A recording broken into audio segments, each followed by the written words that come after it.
Hello everyone, welcome to Civil Engineering Skills. In this tutorial we will discuss about the ramp metering, how we can create the ramp metering, and before that we will start with the basics of ramp metering. So it will be easy to understand for those who don't know the ramp metering concept. Okay. So first, what is ramp metering and why we are using ramp metering? Ramp metering is nothing but we are controlling the number of vehicles that are entering highway or freeway from a ramp or any particular road link. Okay, so that is the simple definition of ramp metering.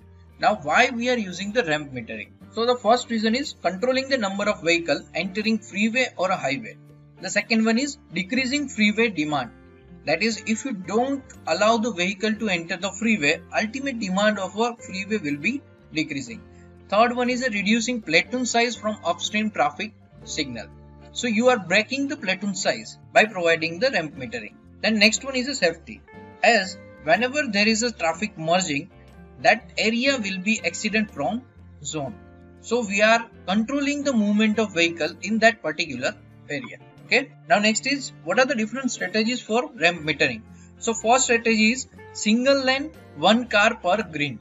That is, we are providing only single lane for merging of vehicles from ramp to highway.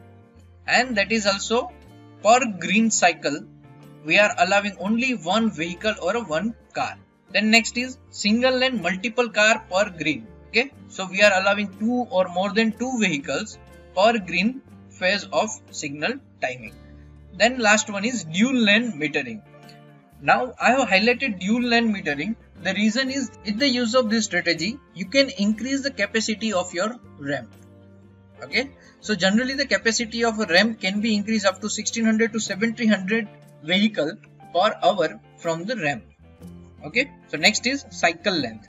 So generally the cycle length for ramp metering is kept at 1 second green, 1 second yellow and 2 second for red. Again the cycle will continue. If you are implementing this cycle length, you can produce a meter capacity of 900 vehicle per hour. Okay, now if you increase the red signal time, then ultimately you are decreasing the capacity. Okay, so in many of the cases the cycle length used is 4 seconds only, but the average cycle length can be kept at 4.5 seconds. That means we can increase the 0.5 second for red period also, but it will going to decrease the capacity from 900 to 800 or 750 vehicle per hour. Next is system. What are the systems that we are following? So there are basically two type of system, pre-time or a fixed system, and next is traffic responsive system. Fixed time is nothing but we are providing green, yellow and red signal timing from our theoretical calculation or as per our requirement. Okay, so that cannot be modified according to the traffic. If traffic is increasing, you cannot modify the green cycle time or anything like that. Okay, so basically pre-time or a fixed time system is not good for the ramp metering. Then next one is traffic responsive. There are two type of traffic responsive system available, that is local traffic responsive and system wide traffic responsive. Okay, so for more details about whatever we have discussed in a theoretical, you can search in the Google about the NPTEL courses available. In this tutorial, we will discuss about the traffic responsive type system of ramp metering. So VISIM itself is using a predefined traffic responsive type algorithm in a software itself.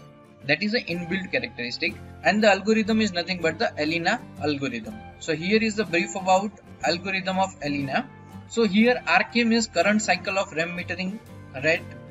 RK-1 is a previous cycle ramp metering red.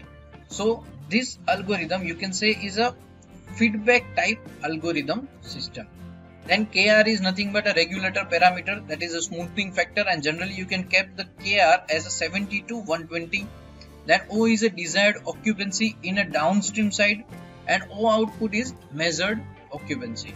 Okay, so now let's go to the VISIM software and we will see that how we can create actual ramp metering in a VISIM software.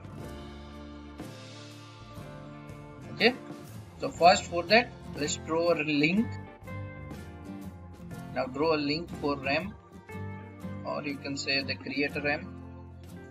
Okay, now for the merging,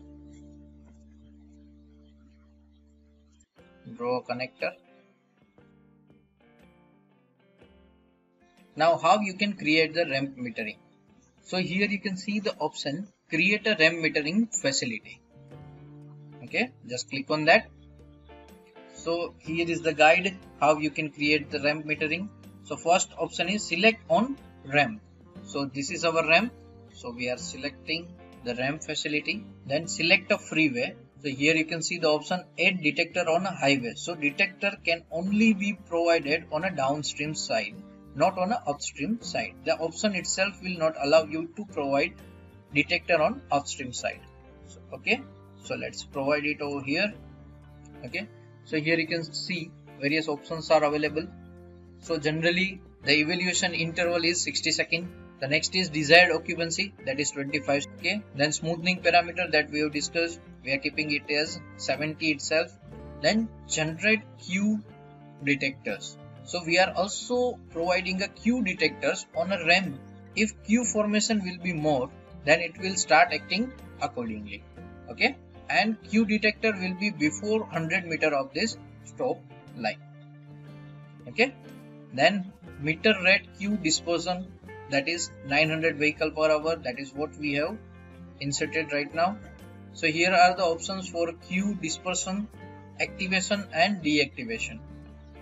Okay, so here you can change it according to your study requirement. So now click on the confirm and your system has been generated. Now input some vehicle. Let's input one vehicle from here and another on the ramp meter. Okay, so we are providing the volume on highway as a 2000 and let's consider volume on ramp is 800. Now provide vehicle route. Now go to signal control, signal controller. You will see one ramp metering controller has been detected. So if you want to see the details, you can see here. Okay, okay, so this is the signal group. Minimum green time and minimum red time is provided as 1 by default.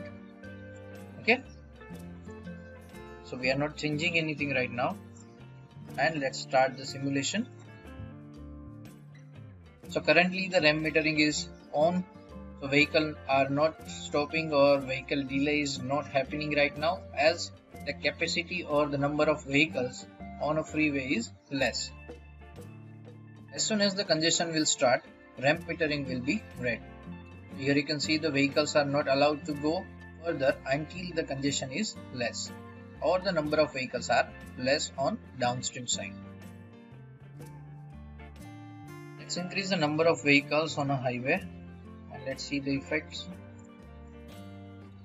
So in place of 2000 we are placing 3000 vehicles, and let's start the simulation once again.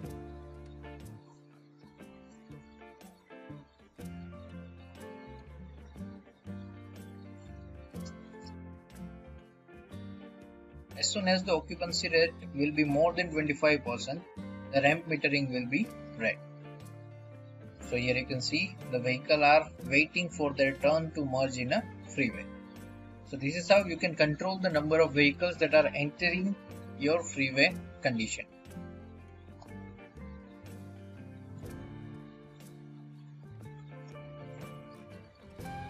Okay, so similar way you can generate your own logic also for ramp metering purpose.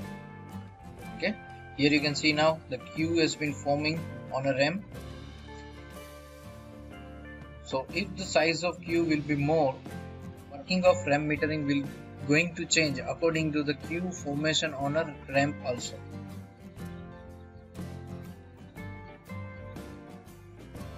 So for more detail about this logic, you can search for the Alina algorithm and you will find the basics of that, how it works and how you can modify the same algorithm. Okay, you can generate your own algorithm with the help of MATLAB and you can insert the same in Vissim also. Okay, I hope the information provided will be helpful to you. Thanks for watching.